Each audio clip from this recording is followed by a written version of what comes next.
Ndërsa tensionet në lindjen e mesme po rriten pas operacioneve ushtarake izraelite kundër objektivave iraniane, rrethe ekstremiste dhe proruse në Ballkan po përpiqen ta instrumentalizojnë këtë konflikt për të nxitur destabilizim edhe në Kosovë.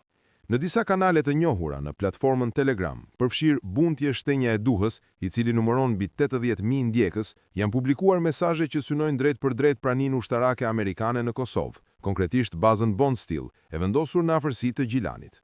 Në kontekstin e sulmeve izraelite ndaj Iran, këto kanale po përhapin narrativa që bëjnë thirrje për hakmarrje kundër interesave amerikane, duke cilësuar bazën Camp Bondsteel si një objektiv të ligjshëm në rast të përshkallëzimit të mëtejshëm të konfliktit.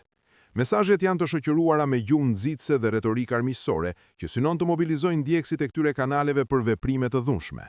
Në një nga postimet më shqetësuese, administratorët e kanalit kanë publikuar edhe koordinatat e sakta gjeografike të bazës ushtarake amerikane. Postimi shoqërohet me komentin: "Nëse e ndjek Ajatollahu nga Kipro, kjo është kërcënimi më i madh për Iranin për momentin." Një mesazh që sugjeron drejt për drejt lidhje mes zhvillimeve në lindjen e mesme dhe pranisë amerikane në Kosovë. Përveç koordinatave, në këto kanale janë shpërndarë edhe harta të detajuara të Camp Bondsteel, të shoqëruara me komente cinike dhe mesazhe ironike falënderimi për amerikanët, duke thelluar mëtej natyrën provokuese dhe kërcënuese të përmbajtjes së publikuar.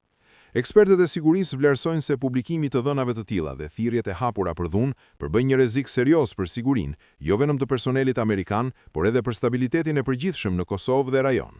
Këto veprime shihen si pjesë e një strategjie më të gjerë propagandistike, i cila synon të lidh konfliktet globale me tensionet lokale, duke shfrytëzuar narrativat anti-perëndimore dhe proruse.